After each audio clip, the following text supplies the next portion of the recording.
Donc salut, j'espère que tu vas bien. Donc le but de cette vidéo, c'est de voir ensemble comment mettre en place un reporting achat et vente. Ok. Donc avant de commencer, je te présente rapidement la base de données. Ici, j'ai les dates de vente, hein, sur une année civile, donc 2020, de janvier du coup à décembre. Ici, j'ai le chiffre d'affaires. Ici, j'ai les produits vendus, hein, c'est des véhicules. Donc il y a quatre modèles, hein, BMW, Peugeot, Renault, Tesla. Ici, j'ai les pays de vente. Ok. Voilà, genre Allemagne, France, Italie, Japon, États-Unis. Là, j'ai rajouté ça, mais en réalité, c'est pas très utile. Nombre de ventes. En gros, une ligne égale une vente, ok? Et là, j'ai des frais annexes liés à la vente. Et ici, j'ai rajouté des salaires. Et là, ici, vous avez charge, ok? Total charge, c'est tout simplement la somme des frais annexes et des salaires, ok? Et c'est très important. Ici, j'ai rajouté ce que j'appelle en tout cas le code année-mois. Ça me permet derrière de grouper les données par. Ici, c'était pas utile, mais je l'ai quand même fait. Ça permet derrière de grouper les données par année et par mois. Ok, sous format numéraire comme ça. Ok, le graphique derrière, c'est intéressant. Voilà. Donc, dès que j'ai tout ça, qu'est-ce que je fais maintenant? Je vais prendre tout ça. Ok, je vais dans insertion, tableau croisé dynamique. Ok, nouvelle feuille. Ok, parfait. Voilà, je suis là. Ok, donc je vais juste descendre l'écran comme ceci. Je vais commencer par quoi? Je vais commencer par faire le chiffre d'affaires. Je fais le chiffre d'affaires par période. Donc, je viens ici tout simplement. Je prends les périodes, c'est-à-dire ça. OK. Et juste à côté, je vais mettre mon chiffre d'affaires. Donc, c'est le CA. Somme du CA, c'est parfait. Ici, il faut bien vérifier les totaux ici. Ici, c'est pas très lisible, vous voyez, donc je prends tout ça. OK. Je vais dans accueil. Je vais dans monétaire ici. Voilà. Et j'enlève les chiffres après la virgule. OK. Là, j'ai 44 463 000 de CA total de ma base. On peut vérifier. Je viens ici. Je prends l'ensemble du chiffre d'affaires, j'ai bien 44 463. Donc ça, c'est bon. OK? Ici, donc, bon, pour ceux qui connaissent un peu les tableaux croisés dynamiques, je vais changer le titre, période. Ici, je vais mettre CA. OK? Je vais changer la couleur.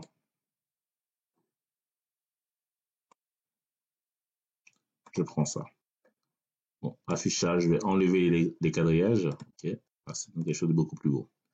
Donc, ici, à la fin, ici, je vais mettre un titre. Après, là, je vais marquer chiffre d'affaires. Donc, CA véhicule. OK.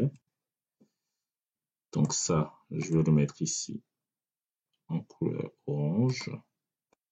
Et ça, je vais mettre ça orange clair. OK.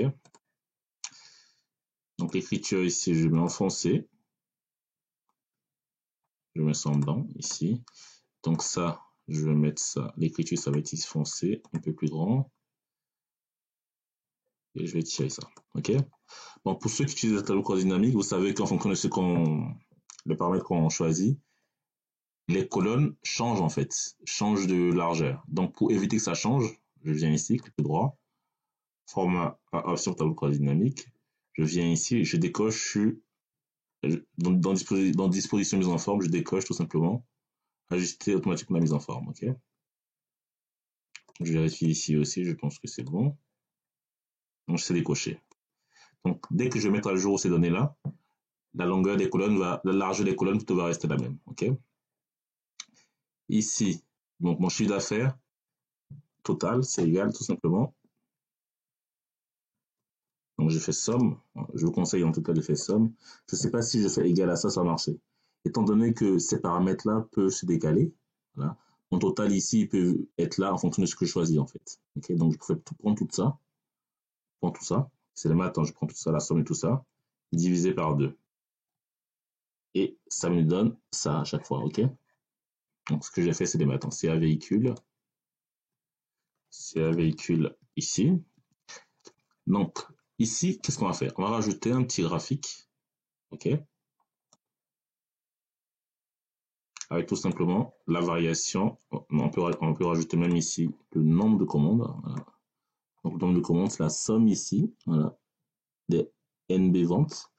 Donc, la somme des ventes ici. Donc, ici, je peux rajouter, changer de titre, je mets un NB comme nombre, NB commande. OK, ici, je peux élargir un peu la colonne, voilà, comme ceci. Ici, le format en euros, évidemment, le nombre de ventes, c'est pas du tout en euros.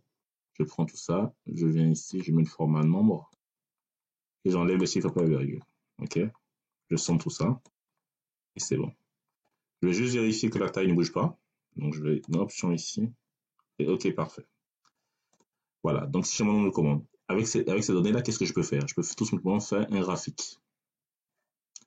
Insertion, graphique, je prends ça. Et qu'est-ce qu'on marque? On voit tout de suite que mes deux graphiques, ici en bleu, c'est le chiffre d'affaires. Et vous voyez ici dans les commandes qui est tout en bas.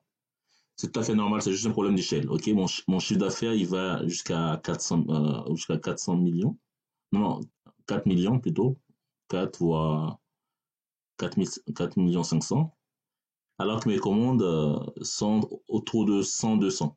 Effectivement, on ne peut pas le mettre les deux sur la même échelle. Donc, pour pallier à ce problème-là, on utilise un graphique à 2 ordonnées. Donc, je viens ici, je clique sur le graphique, je vais dans modifier type de graphique. Vous allez dans graphique combiné. Et là, vous choisissez, bon, déjà, vous mettez une courbe pour les deux. Voilà. Et là, nombre de commandes, vous allez passer en axe secondaire. Dès que je clique là, vous allez voir un axe qui va apparaître ici. Ok, c'est un axe secondaire en fait qui va permettre de comparer tout simplement mes commandes et mon CA. Donc là évidemment on voit rien du tout, mais quand je fais ça, vous voyez, j'ai une deuxième ordonnée qui s'affiche ici et on voit ici la corrélation entre mon chiffre d'affaires et mon nombre de commandes. Ok, je fais ça. Voilà. Là c'est bon pour ça. Maintenant je vais faire le même travail, mais pour tout simplement pour la partie charge, je prends ça. Ok, je colle ici. Donc, le code moi, je peux le garder. Ok. Donc, le code moi, je vais le garder. Je peux mettre, ok, on peut mettre, on va mettre ici total des charges. Ok. Donc, mon total des charges, c'est très simple. Ça va être tout simplement là, ça va être tout simplement ça. Donc, ici, je mets total des charges. Total charge, ok, comme ici. Alors, je peux tirer un peu la colonne. Voilà. Étant donné que ça va être le même format que ça, je prends ça ici et je colle. Ok.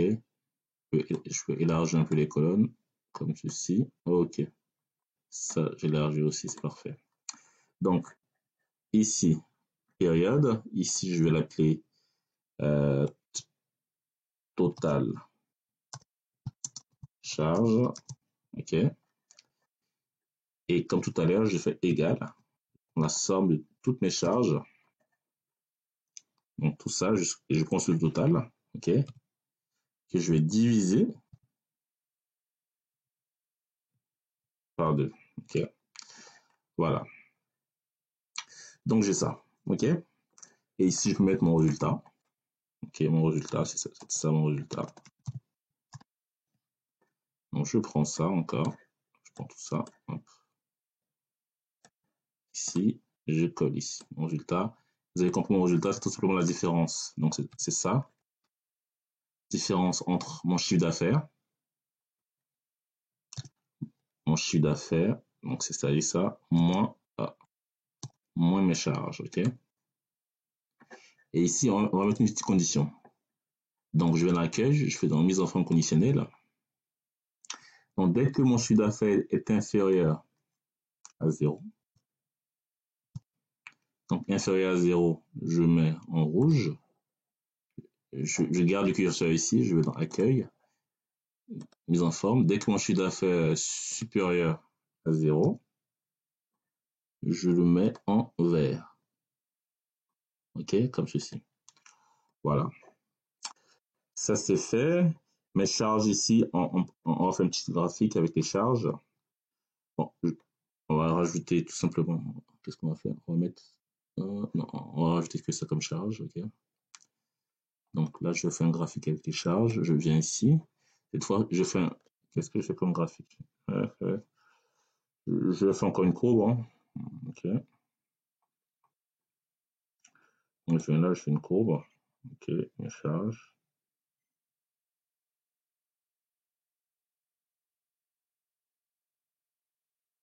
Alors, on peut changer de style, on prend ça. On va prendre une courbe avec des airs pour changer, ok. Ok, on prend ça, ok. Ça permet d'apporter quelque chose de différent. Ok, je tire ça jusqu'à là, ok. Là, c'est une courbe avec des airs. Ok, voilà. Voilà, là, on a un petit tableau de bord assez sympathique. On peut rajouter des titres, hein. Voilà. Ici, je vais mettre simplement jusqu'à là. Je fusionne tout. Et je vais appeler ça tableau de bord. Tableau de bord, vente et achat. Ok, voilà. Donc, je fais un petit zoom arrière, comme ceci. Ok, ça, je vais agrandir. Je vais mettre ça en orange, écriture blanc, comme ceci. Ok, je vais mettre ça dans un rectangle. Je mets un bordure, je mets ça. Ok, et là, ici, donc je vais prendre tout ça comme ceci, jusqu'à là.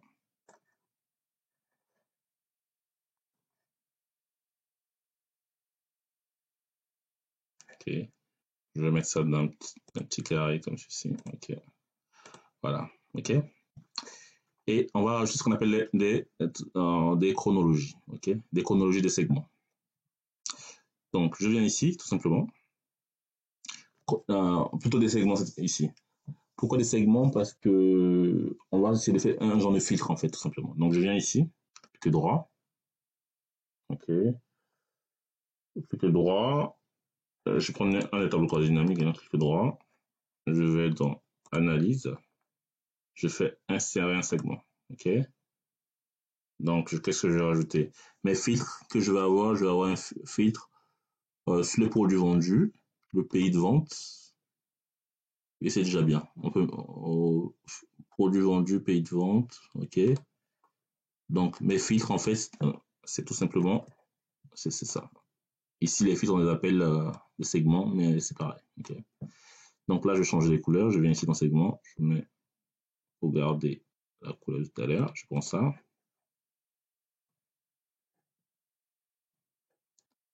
Ok. Vous voyez, quand je vais cliquer ici, vous allez voir, et c'est une incidence sur le graphique. Donc pour l'instant, uniquement ici, ok. Ouais. Vous voyez, ça n'a pas d'incidence sur le graphique du bas. Ok. On verra ça, on verra comment faire ça. Je viens ici, dans création, et je vais rajouter ce qu'on appelle une chronologie. Donc, non, ça c'est pas ça, c'est le que j'ai fait. Analyse, insérer. Non, je trompe à chaque fois. Analyse, insérer une chronologie, c'est ça, c'est une date, ok.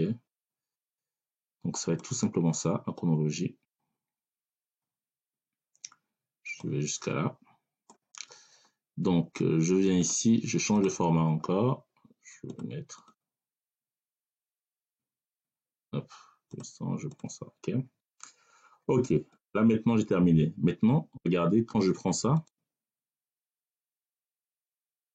c'est une incidence uniquement sur ce tableau-là. OK. Et moi, c'est parce que je. Donc, ici, on voit que la colonne est trop petite. Ici, on va agrandir un peu ça. OK. Et en fait, il faut connecter la chronologie au tableau dynamique. Donc, je viens ici, je clique là-dessus. Donc, chronologie, connexion, et je connecte à ça. OK. Voilà. Donc ensuite, ici, je fais pareil pour ça. Je viens ici, segment, je vais connecter ça à tous les TCD, ok. Ici, je viens, segment, je vais connecter ça à tous mes TCD. Maintenant, quand je vais changer, je prends Allemagne, vous voyez, les deux changent, ok. Tout de suite.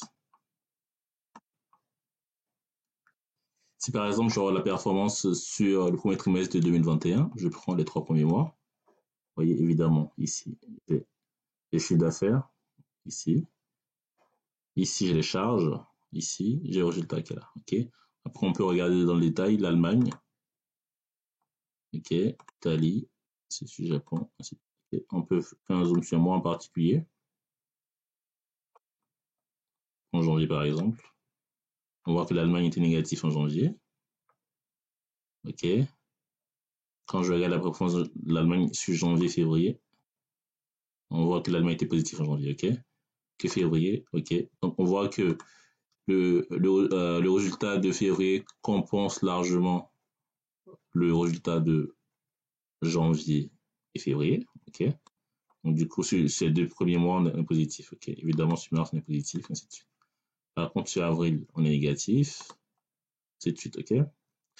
Après, si on va aller plus loin. Ici, je vois que je suis négatif, on peut savoir pourquoi. Donc, je peux faire une analyse par produit. Je fais un focus, par exemple, sur BM. BM, on est négatif, moins 2000. Peugeot, on est négatif. Renault, on est négatif. Tesla, on est négatif. En gros, on n'a pas été bon sur tous ces véhicules, ok. Voilà, c'est un peu ça. Je décoche tout et ça me donne ça. Le gros avantage de ce petit tableau de bord, c'est le côté vraiment très interactif. Voilà, ça on peut l'agrandir. Hein. Hop, pas très beau. Voilà. Ici, je viens ici dans l'accueil, je vais agrandir ça. Hop, ça donne ça, ok. Là, on a un petit tableau de bord assez sympathique.